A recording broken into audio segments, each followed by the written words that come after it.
The average modern country was born in the 20th century, but a few have roots that go back thousands of years. Most rankings focus on continuous sovereignty, or how long a state has ruled itself without interruption. But civilizations can survive without sovereignty. This list ranks the world's oldest countries by cultural continuity, how long a people have lived under their own culture, language, religion, and leadership.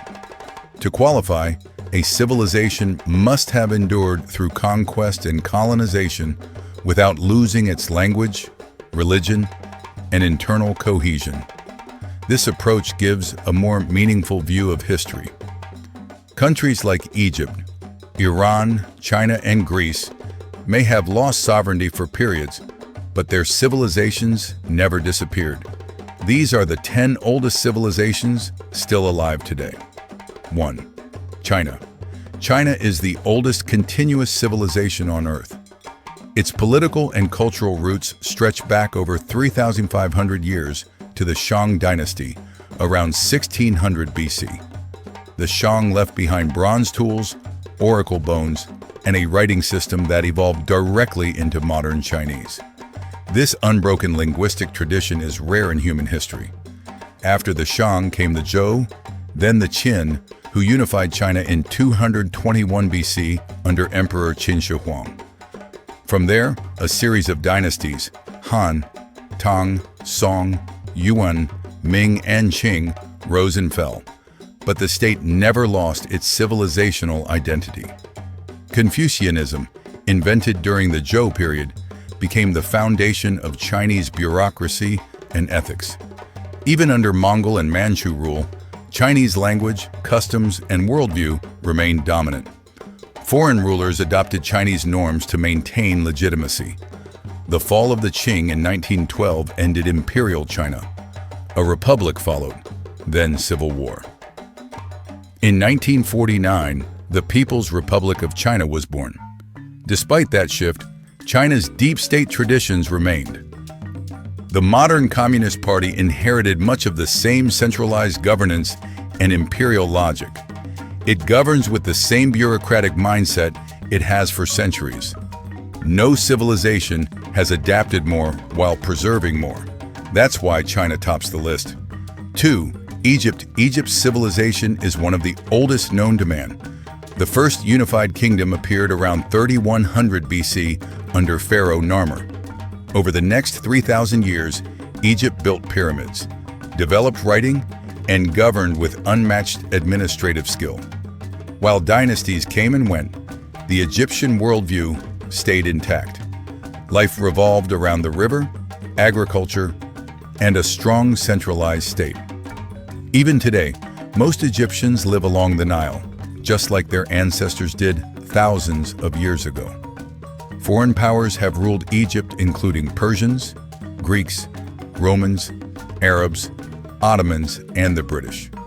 But they never fully displaced Egyptian identity. After the Islamic conquest in the 7th century, Arabic replaced Coptic as the dominant language. Islam replaced native religion. Yet the Egyptian character endured. Under Arab rule, Egypt remained the intellectual center of the Islamic world. Cairo became the seat of power for the Fatimids, then the Mamluks, and later the Ottomans. It was occupied, but never erased. Modern Egypt emerged from British control in 1952. Gamal Abdel Nasser led the country into the post-colonial era. Today, it remains the most populous Arab country. Its cultural influence dominates the region. 3. Iran, once called Persia, has been a major power for over 2,500 years. It began in 550 BC when Cyrus the Great founded the Achaemenid Empire. That empire ruled much of the ancient world. Since then, the Persian state has survived under many dynasties: Achaemenid, Parthian, Sassanid, Safavid, and others. What sets Iran apart is its cultural endurance. Conquerors came: Alexander the Great, Arab armies, Mongols, and more. Yet none wiped out Persian identity. After the Arab conquest, Iran adopted Islam, but shaped it on its own terms. Shia Islam, the Persian variant, became dominant under the Safavids in the 1500s. The Persian language survived, enriched with Arabic, but never replaced. Persian literature thrived, with poets like Hafez and Rumi influencing cultures far beyond Iran's borders. The language, customs, and sense of self continued even under foreign rule. In 1979, the Islamic Revolution replaced the monarchy with a theocratic republic. Iran today still occupies the same core territory it did in ancient times. Its capital, Tehran, lies within the heartland of Old Persia. 4. India's civilization is ancient, complex, and continuous. It began with the Indus Valley Civilization around 2500 BC, one of the world's first urban cultures. After its decline, Vedic traditions took root in the Ganges Valley. These traditions evolved into Hinduism, India's dominant religion to this day. For thousands of years, India was home to a mosaic of kingdoms, empires, and religions. Mauryas, Guptas, Cholas, Mughals all left their mark. Buddhism, Jainism, and Sikhism were born here. Islam arrived with invasions in the 8th century and became deeply rooted. Despite foreign rule, Indian identity remained strong.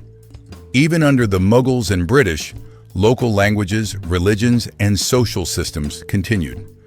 The British controlled India politically, but never assimilated it culturally. In 1947, India gained independence and became the world's largest democracy. Its civilizational core persisted through every era. India today is incredibly diverse. It has 22 official languages and hundreds of regional dialects. Few nations can claim such long continuity with such diversity. 5. Greece's civilization began in the Bronze Age, with the Mycenaean kingdoms around 1100 BC. Classical Greece, Athens, Sparta, Plato, and the Parthenon came later, in the 5th century BC. That golden age collapsed, but Greek culture never died. Though the Romans conquered Greece in 146 BC, they preserved Greek culture. Greek became the language of science, philosophy, and governance in the Eastern Roman Empire.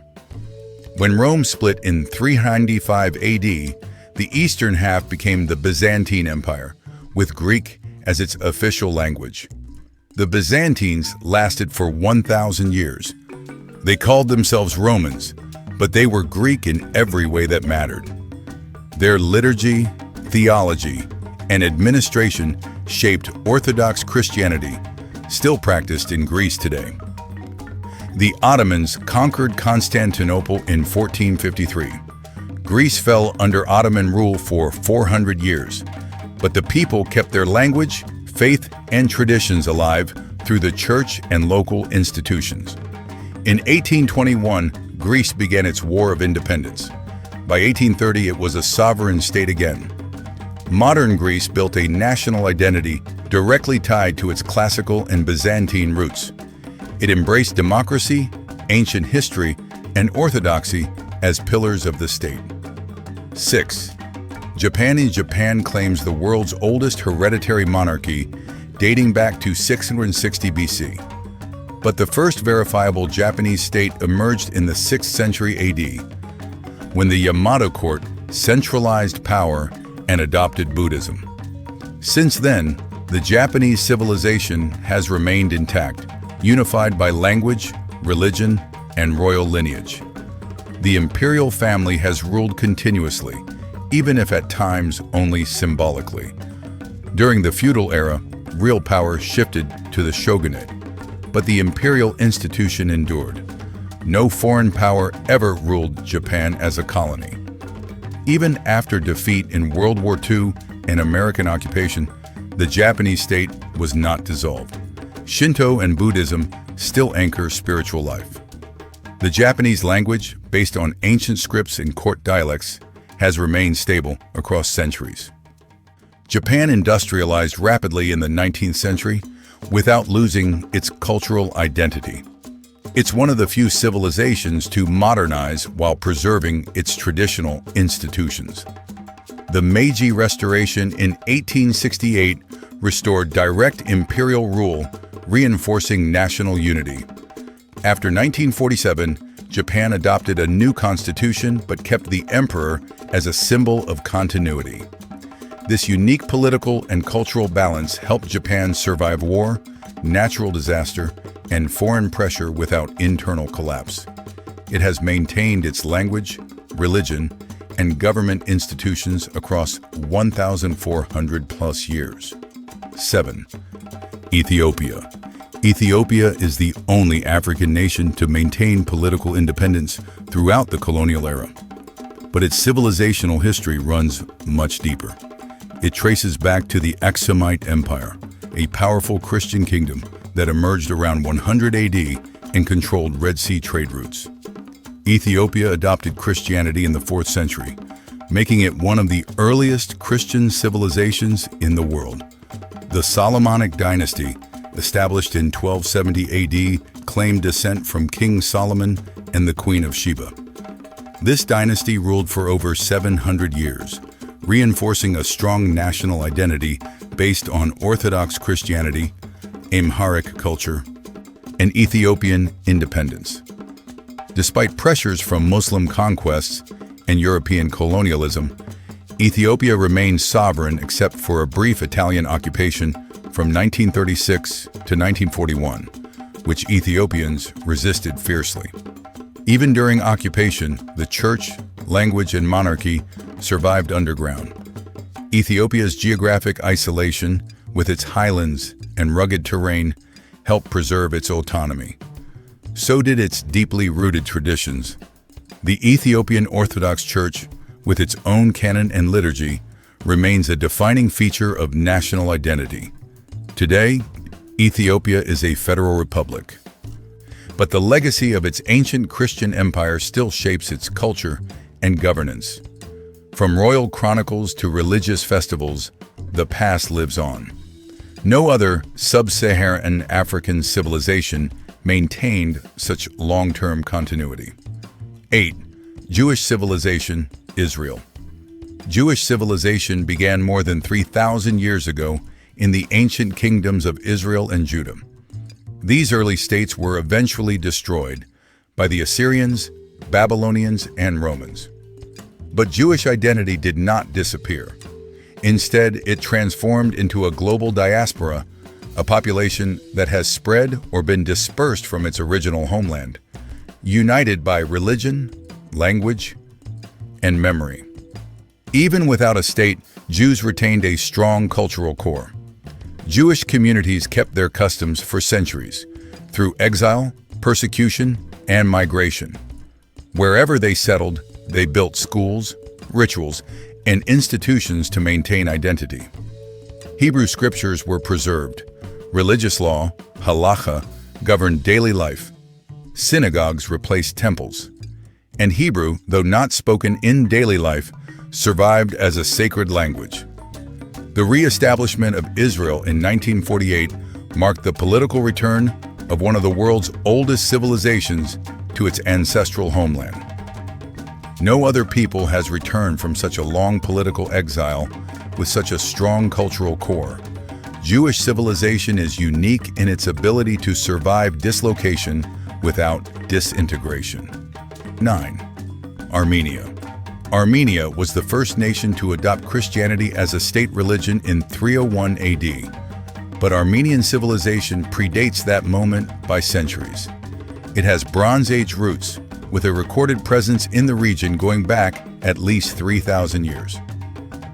Over time, Armenia faced repeated invasions from Persians, Romans, Byzantines, Arabs, Mongols, Ottomans, and Soviets. But the Armenian language, church, and national identity never disappeared. Even under foreign rule, Armenians maintained local institutions and a distinct religious and cultural life. In the diaspora, they established schools, printed literature, and preserved liturgies. They endured genocide, forced exile and suppression, yet continued to see themselves as a single, ancient nation. After centuries of fragmentation, Armenia briefly regained independence in 1918 before being absorbed into the Soviet Union. It re-emerged as a sovereign republic in 1991, but cultural continuity was never lost, even when sovereignty was. The Armenian alphabet, invented in the 5th century, is still used today. So are many of the same religious rituals and folk traditions. Yerevan, the capital, is one of the world's oldest continually inhabited cities. 10. Korean civilization began with the Gojoseon Kingdom, traditionally dated to 2033 BC. While the archaeological record starts closer to 1000 BC, Korea's cultural identity has remained consistent for over 2 millennia. 3 ancient kingdoms, Goguryeo, Baekje, and Silla, unified into a single state in the 7th century. From then on, Korea developed a stable bureaucratic tradition, Confucian educational system, and a rich literary culture, often influenced by China, but never absorbed by it. The Korean language, written in Hangul since the 15th century, is a major marker of national identity. So is the enduring role of Confucian values in family, governance, and social life. Japan annexed Korea in 1910, ruling it until 1945. But even under colonization, Korean culture survived through underground schools, churches, and resistance movements. After World War II, Korea split into 2 states, North and South, but both remained deeply rooted in the same civilizational base. Despite division, both Koreas trace their legitimacy to the same ancient past. They teach the same founding myths, revere the same dynasties, and use the same traditional calendar. Why have these civilizations lasted so long? What kept these civilizations alive was the strength of their cultural systems. They built institutions that were both durable and portable, structures that could survive disruption through scripture, oral tradition, and education. They were invaded, ruled, scattered, and nearly erased. But they never lost their identity. The culture stayed. Each had a deep tradition of education. Religious schools, scriptural study, and oral transmission carried values across generations. Language played a central role. Written scripts and native tongues tied people to their past, even under foreign rule. Religion anchored identity. Traditions like Judaism, Hinduism, Orthodox Christianity, Confucianism, and Zoroastrianism preserved moral codes and historical memory through centuries of upheaval. Many of these societies maintained elite classes, scribes, monks, priests, or scholars, tasked with guarding knowledge and law. Others kept continuity through family systems, inheritance customs, and shared rituals. Geography helped in some cases, but it wasn't the main reason. The key was cultural infrastructure. These civilizations had depth, cohesion, and a shared sense of purpose. Their survival came from within, not from defense alone. They adapted, but they didn't forget who they were.